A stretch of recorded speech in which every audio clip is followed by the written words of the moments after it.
welcome everybody to this truly unique Evolutionary Leaders Community call on making contact. So let's just take a moment of silence together to bring ourselves into heart coherence before we begin, and connect ourselves deeply with our beautiful planet, with the energies, the benevolent energies from all other sources, and with the heartbeat of all of our Evolutionary Leaders community across the globe.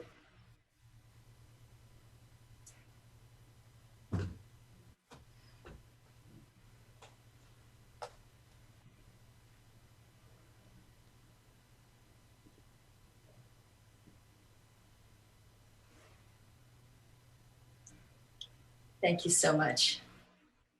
It's just a joy to be together. And it's a particular joy for us to have these wonderful evolutionary leaders presenting today on a topic that we don't talk about much, and from a perspective that I think you will find really intriguing. So we have Alan Steinfeld, the author and editor of this new book called Making Contact. We have our beloved J.J. and Desiree Hurtak, authors of many books that include information about this topic. And we have John Pehrson and Jeanne Pehrson, whose work is also in this same direction. And all of this is about expanding our consciousness. So I think you're going to find it fascinating. Alan's book is really different. This is not about shaking hands with little green men. This is what we need to do to rise to the moment. So I give you Alan Steinfeld. Thank you, Deborah. That's exactly right. You know, we have been very limited in who we've been told we are as human beings. So when I talk about things like remote viewing, when I teach remote viewing, what comes online is a facility of consciousness that seems non-local. And this has been proven over and over again. The CIA backed the funding at the Stanford Research Institute to go in and investigate these possibilities. Do you see this little picture of me and John Mack here? Do you see that? You look very young. Well, it was a bunch of years ago. John hasn't been around for a while, but he was a Harvard psychiatrist. He was the head of the psychiatry school at Harvard Medical Center. And he got into this field. What are people saying? He says, how could people be having an experience that's so far out of the worldview that seems to be that seems to be the generalized kind of almost conditioned idea of what reality is. So John, as he talked to people, realized and sort of validated these experiences of alien contact were real, but they weren't real in the same way that we know reality. So he says here, we're dealing with a phenomena which violates our sense of reality, which operates in the gray zone between the physical world and the subjective. We are being asked to prove this by the methods of physical science alone. But those methods, in my view, will not yield its secrets until we find other ways of knowing. Now, that is the key, other ways of knowing. So what does that mean? It means we have to cognize reality differently, that we have to understand that perceptions are not based to five senses. This is also goes back to William Blake said that we have perceptions that are beyond what we've been qualified. So what are these other perceptions, and what is this idea of subjective reality? So I think subjective reality and what Mack and many people are implying is that that we have to understand that the linear mechanistic model for understanding the world is only half-brained. It's only half the story. And, 50% of something doesn't really add up to the whole picture. So this is what's been going on here. Western science says, no, we're looking out in space. We don't see anything. We're checking for radio waves from the SETI observatories, and they're not seem to be finding anything. Me and the Hurtaks went out the other night, and we must have seen 40 strange ships going through the sky there. There is stuff out there if you know what to look for. But one of the things I like to say, our understanding and knowledge only fits what we've been cognitively taught to know. Knowledge or awareness doesn't fit what we don't know.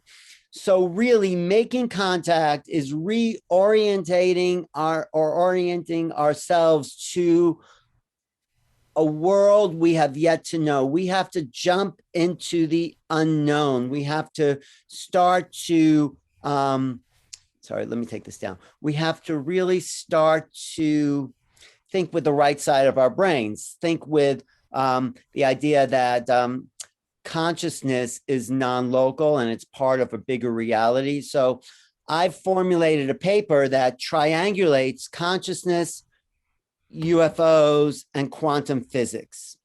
And where does quantum physics fit in? Quantum physics is the subjective reality, is the nonlinear approach to the world. So quantum physics comes down to the fact that subjective observation of the world is likely impossible. That the world is based on what we can see and know, that there is a subjective proof, if that fits into anyone's idea. Okay, let me just tell you here. Thierry Desjardins called it the noosphere of a global consciousness. And he says, when we become resonant, when we become one in this understanding of the great noosphere, we start to tap into the greater reality, the fact that we're all together. I actually end my book with a quote from my interview with Bruce Lipton, who says, the next evolution for us is to recognize that we're all part of a larger community, getting together to share awareness, to create a living organism that would be called humanity. We are not humans until we create humanity. That is when we recognize we're all cells in the same living organism and share in a coherent fashion the thoughts, the information that all of us have. This is what multicellular animals do. There are colonies of cells, and something happens which Bruce calls the synergy of awareness, where those colonies come together to share awareness. This is the threshold we are really at. We're at the threshold of sharing awareness, because he says, when humanity is complete, the earth as a living organism completes a phase of evolution, since we are the receptor sites of the earth, since our consciousness is extended into space. When we become together as a unity, as a single organism, that creates a oneness for the planet. We are not humans until we have humanity. Humanity is the overall being. So when we come together as a one, with a voice of one, of singularity, that is when we'll be able to meet other ones. This is the greater ecology of evolution. This is where we're at. So to understand the synergy of awareness, we have to think differently. And I think quantum physics is a way of knowing from a subjective reality where we start to share the phenomena as a single mind. I hope we're not losing people here on this advanced concept, but quantum physics comes down to the subjective reality, and we share that subjective reality. We create a synergy, and that synergy of awareness is a sort of awakening to the greater humanity. So I talk about quantum physics because the government themselves has given us a hint about this being a quantum physics phenomena. So recently, and everyone's talking about the government disclosure coming up in June, and we can talk a little bit about that. The phenomena has been rebranded from UFOs to UAPs. That goes from unidentified flying objects to unexplained aerial phenomena. So the government is saying this is not object, this is phenomena. This includes more than just little things in the sky. And the guy who wrote that statement is someone named Luis Alessandro. Luis Alessandro says the phenomena, also in the secret document leaked, he says the phenomena is now quantum physics. What makes quantum physics so unique is the observer effect. I think these beings are using this level, these beings who are controlling that craft, to understand how to use consciousness in a more fundamental way than we've been taught. So what I say is the observer effect happens when you see something and you define it as such. You collapse what's called the wave function. You say, okay, this is what it is. That's called comprehension. Okay, this is a table, that's a tree, that's a chair. Now, those are collapsed wave functions that concretize our reality as a thing. I'm suggesting we don't collapse the wave functions if we're going to understand the reality that these beings exist on. That means we go from comprehension to apprehension. Apprehension means if you're standing in front of a tree, you don't identify it as a tree. It doesn't mean it's not.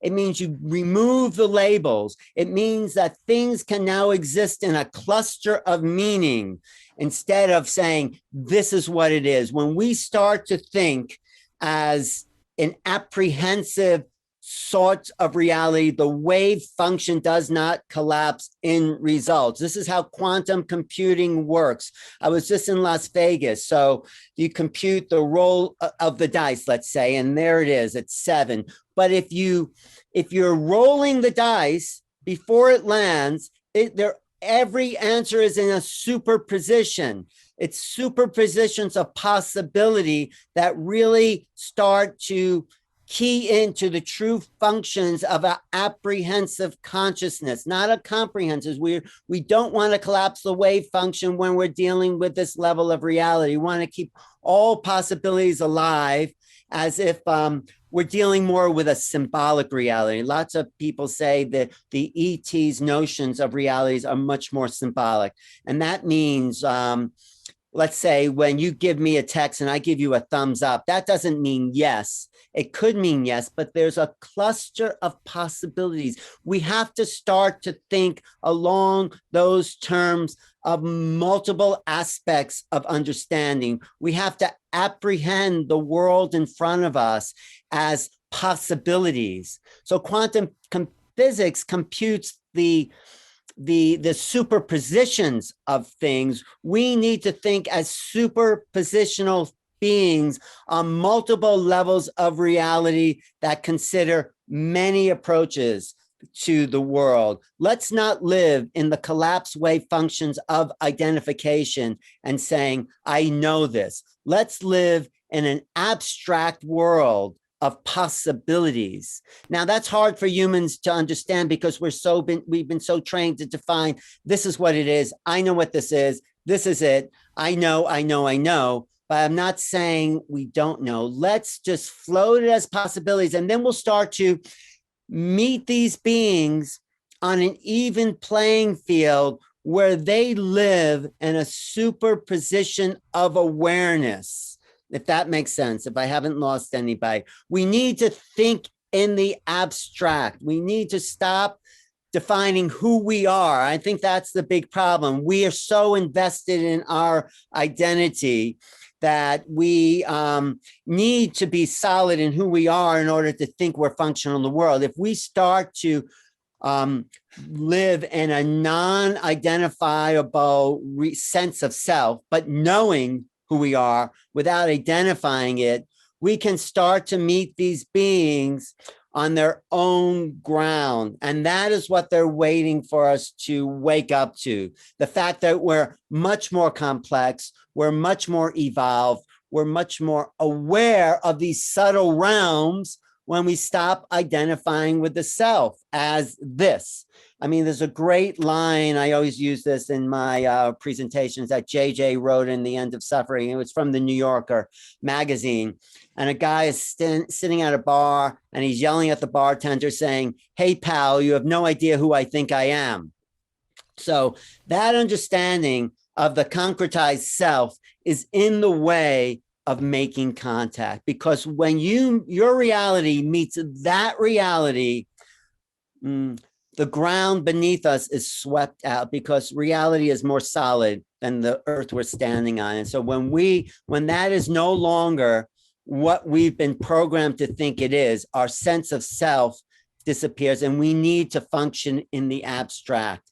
And the more I would like to have a discussion about really what that means and how to get out of the linear mind and start to use this other facility to bring in multiple levels of consciousness, because it's only on multiple levels of consciousness that we'll be able to start making contact. They are talking to us in the language of a higher reality. I always say, when you talk to a dog, you don't bark at them, you use the more sophisticated language. This is what we need to learn, and this is what John Mack hinted at as other ways of knowing. So that's the first establishment of what's possible. I think that was spectacular. Okay. I hope it made sense. I didn't. You are stretching our minds in right, because remember, very important ways. Yes, reality stretched to a new dimension, to new realities, never returns to where it's been. This is what seeing this phenomenon is all about. It's about stretching our minds, making contact with something beyond the limited personality. Okay, I'll stop. J.J., go ahead. Thank you so much. And Alan, you have other speakers in your book, so that you have given one of 10 different perspectives. Yeah, I'll read the names of those in the book, which are incredible. And it is available, of course, on Amazon. In fact, it was #1 for new releases for last week. Thank you. It's great. Linda Moulton Howe, who's an incredible, really researcher. And then also Whitley Strieber, who did the book Communion, and John Mack. I'll go through this. Also Nick Pope, Grant Cameron, ourselves, and a few other really exciting people. So we just want to get going on. We want to merge what Alan was saying also with some other possibilities seen in December of 2018. Over the Pentagon area. Over the Pentagon. If you read very carefully between the lines of this book, you will see the smoking gun.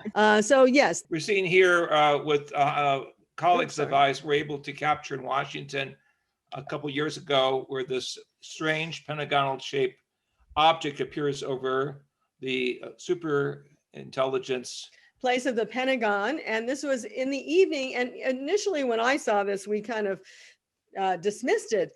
But then our very good friend, Jaime Malzahn out of Mexico, who actually Dr. Jack got him into this field, and he's a researcher, did analysis of 4 different people who actually simultaneously reported seeing this.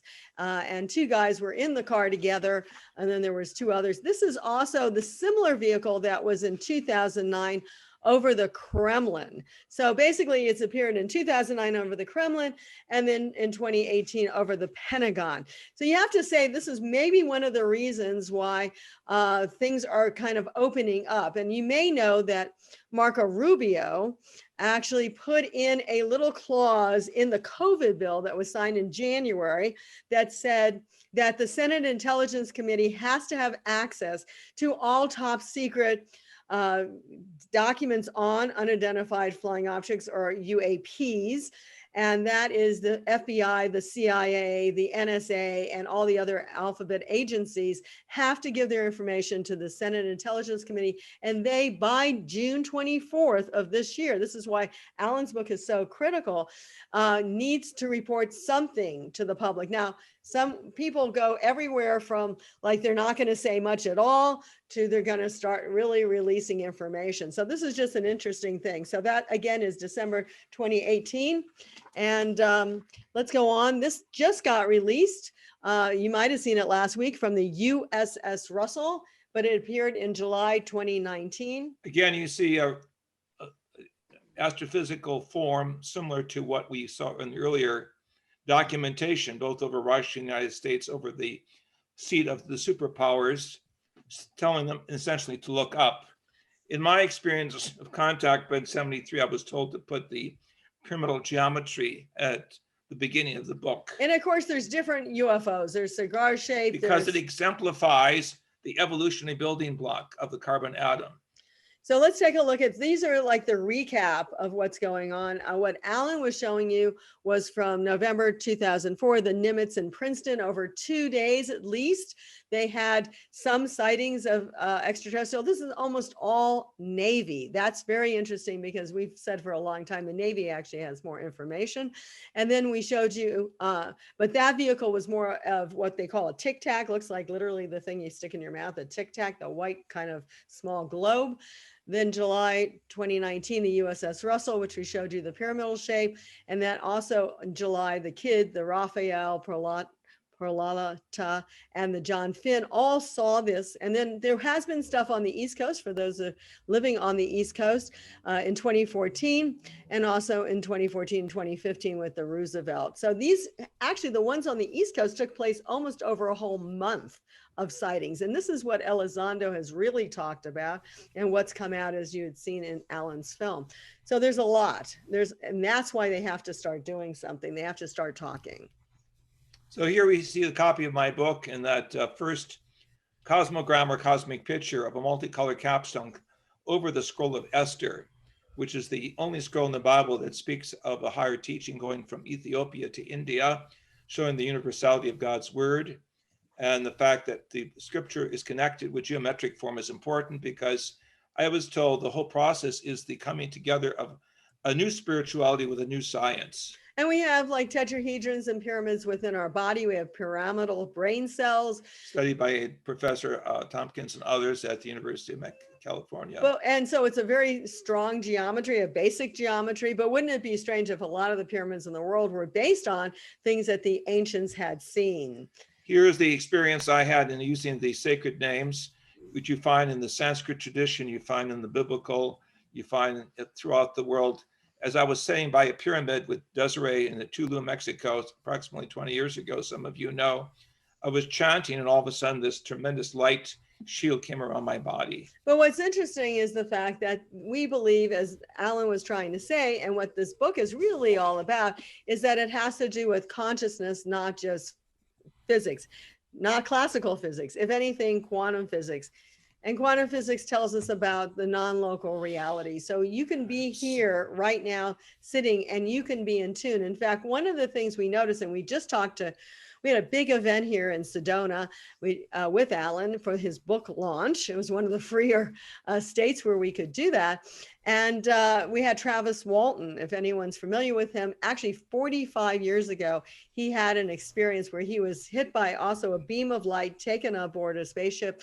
He was gone for 5 days. For only 30 minutes of that time, he remembers stuff. But what he told us later, and this is kind of Alan prodded him to say this on stage one of the first times, is that after that, he's had 2 other experiences with other people who are also witnesses seeing really large vehicles. So once you make that connection, even with higher intelligence, with ultra-terrestrial intelligence, which we believe is here, there is that ongoing consciousness linkage. The bottom line is we're being prepared for superluminal communication, as illustrated here with the light over the 7th seal or chakra, illustrating that we have a higher mind, as Ellen just said, that can work with the universal intelligence. So to rephrase Huxley, this is the time of the brave new mind. This is the opportunity where our subjective, the esoteric and the exoteric converge. This is the time that the male and female side converge. This is the sign of the human evolution and what the keys of Enoch called the higher evolution. So very simply, we are living in very exciting times that all levels have to be open. It's not just the intellectual, it's the heart.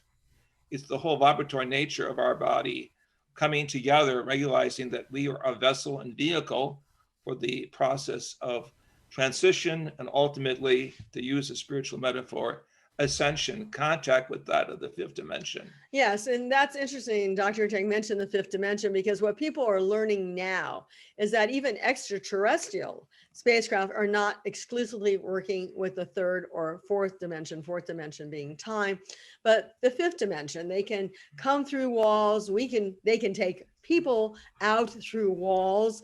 But we actually, as many of you know, talk about really higher intelligence. Dr. Tech had a unique experience that was working with what we now popularly call the ultra terrestrial, which are higher spiritual consciousness beings, and they can be equated to those of higher dimensional reality. So the universe is opening up, and we're opening up to that.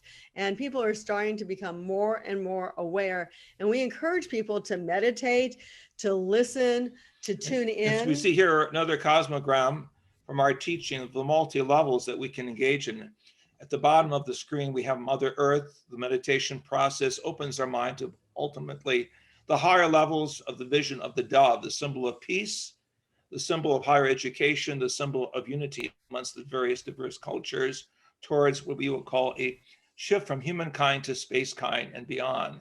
So we want to encourage everyone to really tune into their higher selves, which actually are, in our opinion, is already in touch with these higher beings, and they are waiting for our interconnection with them, whether it's on a physical level or on a multi-dimensional level. So this is really our message, our work, and also ways of meditation with ancient sacred expressions to tune into those greater vibrations. So we are putting on the line the actual work that we did at Stanford Research Institute with the top mathematicians and physicists, including naval intelligence back in the 70s. On remote viewing, where you could be sitting here and seeing something on the other side of the globe and really accurately knowing what it is.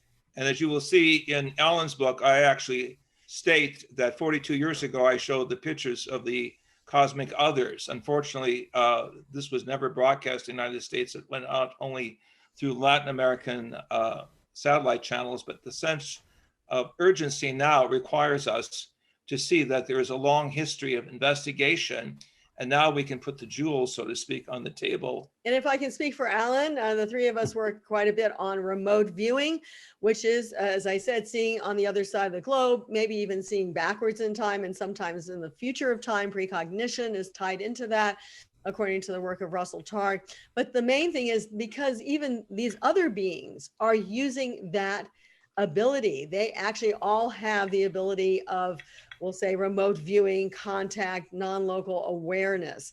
And we need to now, as a human species, to begin our own non-local awareness. And that contact brings an entanglement. These are words also in quantum physics. Why do we do this? Because we are essentially multidimensional, local and non-local humans in a vast and awesome universe. Thank you, Deborah and Diane and everyone for joining us and organizing this.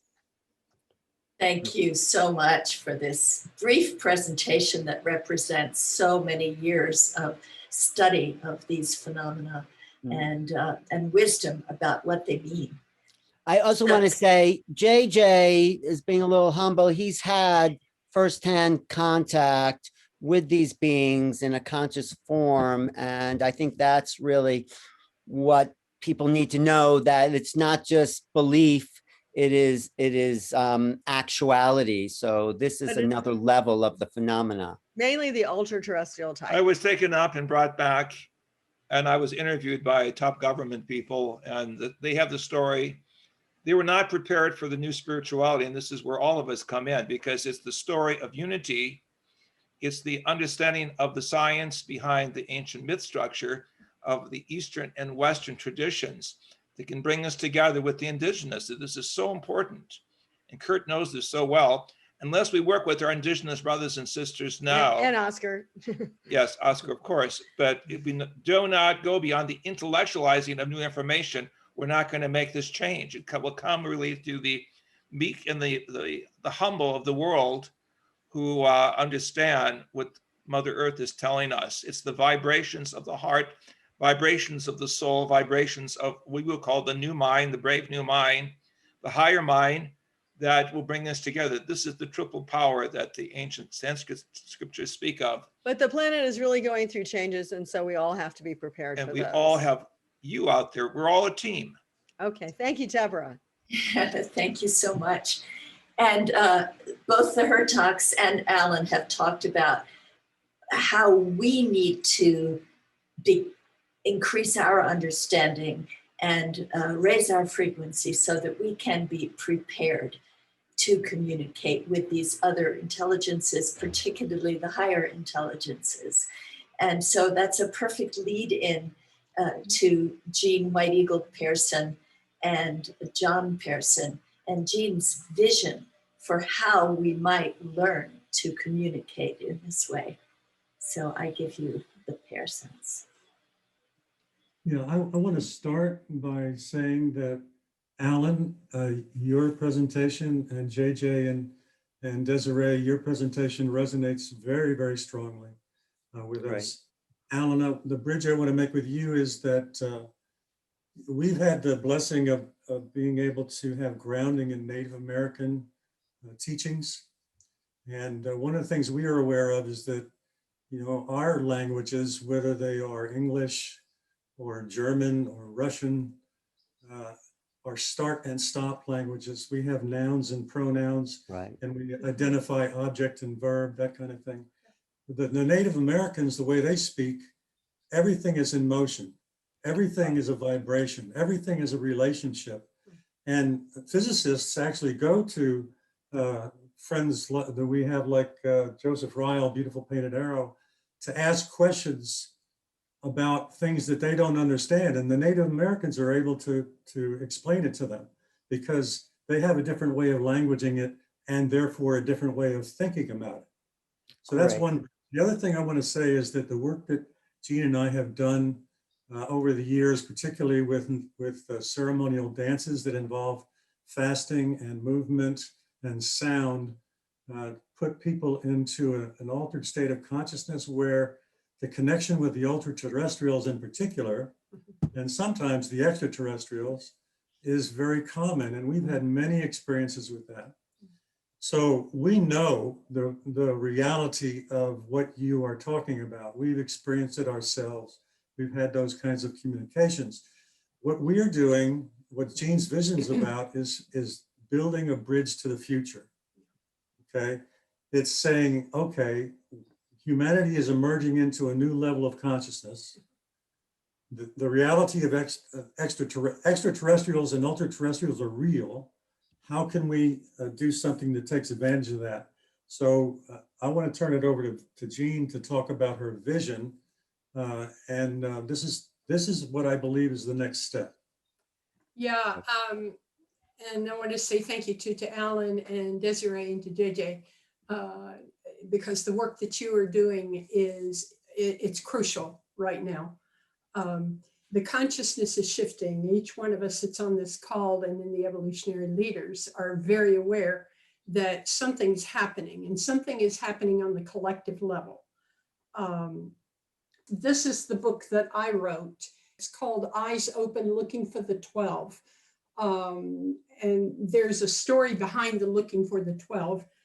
We actually have found quite a number of people that have seen the exact same thing that I have seen, or they've seen some part of it. And we're beginning to connect up now, and we're putting all the pieces together. It's a little bit like putting a cosmic puzzle together here. But what I think probably the best place for me to begin at this point is to actually give you the quick story of what the vision is, where it came from. I was around the age of 15 or 16, and I started having a dream.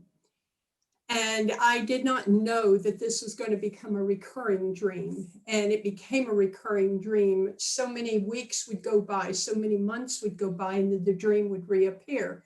And that went on into my late 30s. I'm 77 years young right now. So there was a period there on up until 2009 when the dream did not appear. I forgot about the dream. And then in 2009, it reappeared. And this time when it reappeared with detail. And what I was seeing for all those, the couple of decades when it kept recurring over and over again, is there were two scenes in it. One is I'm standing at the bottom of a very high hill. On that hill or a low mountain were a certain configuration of buildings.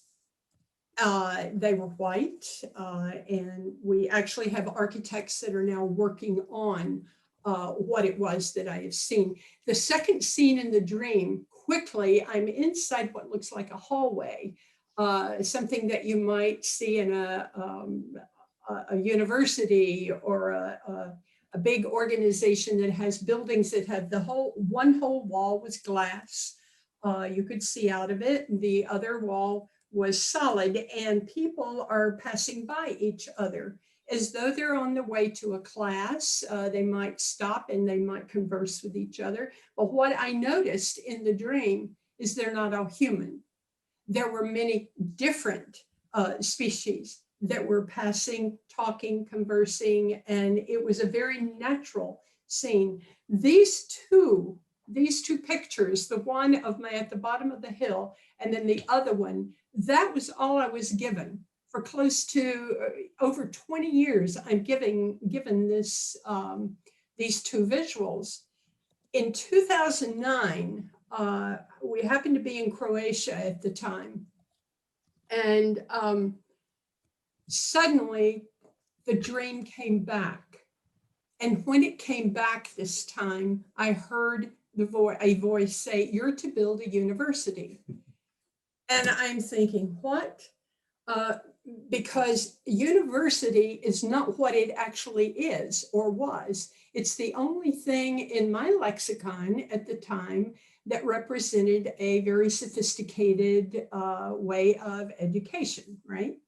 So I remember sitting up in the bed, and suddenly these pieces started coming in of showing me what was getting ready to happen, that this was to be a configuration of buildings put in a very specific design, made of very specific materials, put in very specific places upon the earth, that would then begin to create a particular frequency.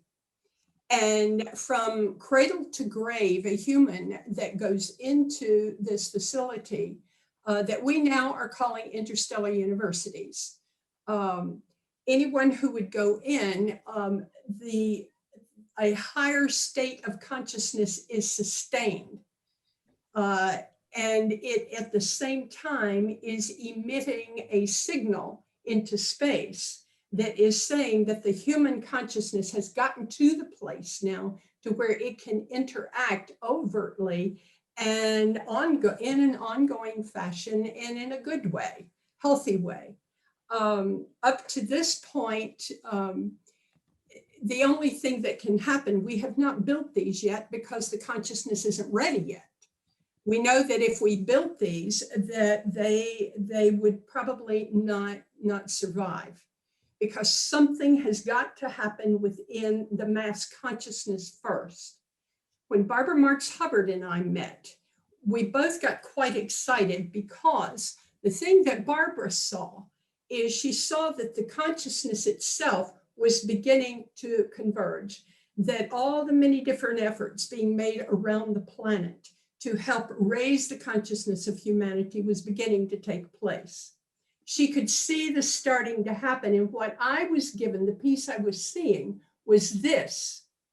I intuited what she saw, but I couldn't see what it was. She intuited what I saw, but she couldn't see what it was. This is the expansion. This is the moving beyond Earth. This is humans going into a cosmic community in a healthy way. But how do you get from here to there? And this is the work that John and I've been doing for all of these years. We've been calling up on the Native American training that we have. We've been calling up on many of the traditional ancient wisdoms that we know. We have involved hundreds of people around the planet who now are beginning to help shift things in a way that the consciousness, the frequency is beginning to change. Yeah, so the Interstellar University is designed to be a place to contain, sustain, and nurture this higher level of consciousness, and eventually be a place for interaction on an overt basis with our extraterrestrial star brothers and sisters and ultra-terrestrials as well. So that's what we're about. And we're taking steps. We've got teams that we're putting together and putting one foot in front of the other, create a world level syllabus that draws from all the best practices and traditions and teachings around the world and that kind of thing. So Edgar Mitchell, when Edgar learned about what it is that I had seen, Edgar said what I was actually given was a blueprint. We are not going into any of the detail right now of what's involved inside this complex of buildings and gardens. But when Edgar saw it, he said, what you have seen is a blueprint to help get the human race on track for a higher stage of evolution. And what Sixto Paz Wells said to us was, when he heard about the vision, he said, what you've seen is liberation for the human mind. I deeply apologize because it's very difficult to take something that is quite large and quite massive to give you just an overview. All I know is, I will say this, and JJ, you touched upon it. There's a quote in my book from the Hathor material that in terms of human evolution, love is where you're heading. And this is the underlying foundation of everything that we are doing right now, is to help the consciousness get to that level of frequency, a vibrational field, creating a resonant field so that the entire species can move into this different way of being. So it's a little bit like drinking from a fire hose. I'm so sorry. It was an awesome presentation. Thank you so much. And I'm so delighted to bring you all together. And I know that Jeanne and John also work with sound and syllables, and the Hurtaks do the same in a different way. So it's always a joy to bring together evolutionary leaders who are members of our community and whose work not only converges, but can inspire one another. Just want to share a little screen thing from the New York Times. This is from July 23rd, 2020, New York Times. Eric Davis, who now works for Aerospace Corporation, gave a classified briefing to the Defense Department agency as recently on retrievals from off-world vehicles not on this earth. This is what, when they roll out the vehicles and the bodies, this is the confirmation. We're looking for confirmation. We already have disclosure by the government, by the Navy, saying UFOs are real. The guy Remick saying confirmation is when we see those off-world retrieval vehicles. July 23rd, 2020. It's out there. Eric Davis is part of a big unfolding disclosure discussion, but that's what we need. And that's what the resistance, that's what the phase is. Okay, we're just going to tell them, yeah, there probably is, but we're not going to show them the facts, the actual objects, until we put enough pressure by people like us saying, give us the information, let us have it, let us see the bodies. Because as Luis Alessandro and all these people are now coming forward, are implying this phenomena started in 2004. Yeah, we have Nimitz at 2000. This goes back 75 years that no one's talking about. No one's talking about Who's actually controlling those craft? Oh yeah, we have craft, we can't explain it. Well, where are they from? Who's behind it? How are they made? These are the bigger questions that maybe it's step-by-step unfoldment, but this is what needs to be addressed if this is going to become a reality that we're all waiting for, and making contact will begin. Jay, Yeah, and I that's can jump in here by saying that I gave a semi-classified briefing to the United Nations showing pictures of the bodies. So one step even up beyond the so-called ET debris that Davis is speaking of are the actual extraterrestrial specimens. I presented this to world forums. There is an information close down that has operated in the United States for more than 70 years. Linda addresses this. You address this, Ellen. This is the importance of stepping up and reframing. We have to go beyond technical information to actual face-to-face encounters with the extraterrestrial and the ultra-terrestrial life forms that see that we have little time to shall we say, change and rectify the whole trajectory towards self-destruction. Right. So we're optimistic about the June release from the Senate Intelligence Committee, Marco Rubio, connected with Harry Reid and others. But on the other hand, if you go back to the Israeli release from Professor Eshad, who was supposedly with the secret space program of Israel, and this came out in the news, many of you saw this. November 2020. He indicated that even the ETs don't think that we're prepared for contact. So the question is why? You know, is it because we're too military based? I mean, one of the things that Elizondo came out with is the fact that they really have gone around in many places, including Bentwaters and the northern part of our United States, and neutralized our nuclear weapons in their silos underneath the ground to show us that that's not the way. So that's one aspect. Another aspect is something that Linda Mullen-Howe brings down. We wrote about it actually in Alan's book, even in our chapter, and that is the way they communicate. They can be very, very powerful and almost overwhelming in their consciousness thoughts. That's why we ourselves need to develop, and we've been at lectures, not co-speaking, but same lectures as David Chalmers, and Alan was with us a few years ago for one of those.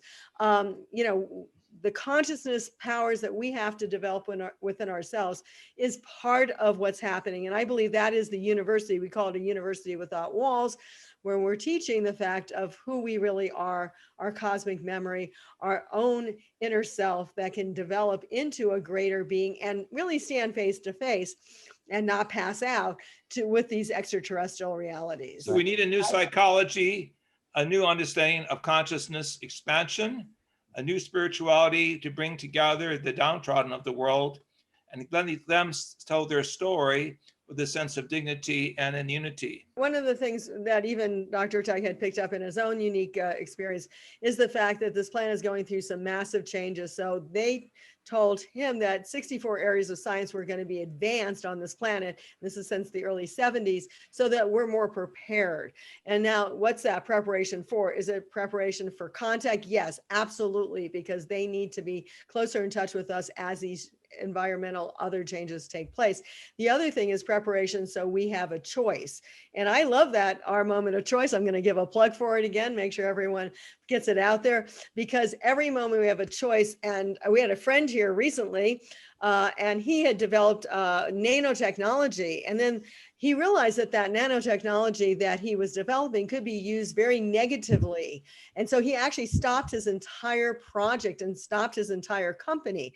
So that was a major choice he had to make on how the technology we're developing now gets used. And it can be used to save the planet, or it can be used to destroy the planet. And it really is our moment of choice. Thank you, Deborah. I just want to say we cannot do this quick enough. They are waiting for us to clean up our act. We are at a really critical point. We need to shift. This needs to be in the awareness of every single person that we as a human species need to get our act together, because we are at the 11th hour, 12th hour. And they're waiting for that. The bottom line is networking, teaching, and seeing, as it were, the positive solutions and not dwell upon the negative things that divide us, as the national media that tries to rob people even of the middle ground from their great gifts and opportunities they have. The cosmic others enjoy seeing us work together as a team. This team here is critical mass.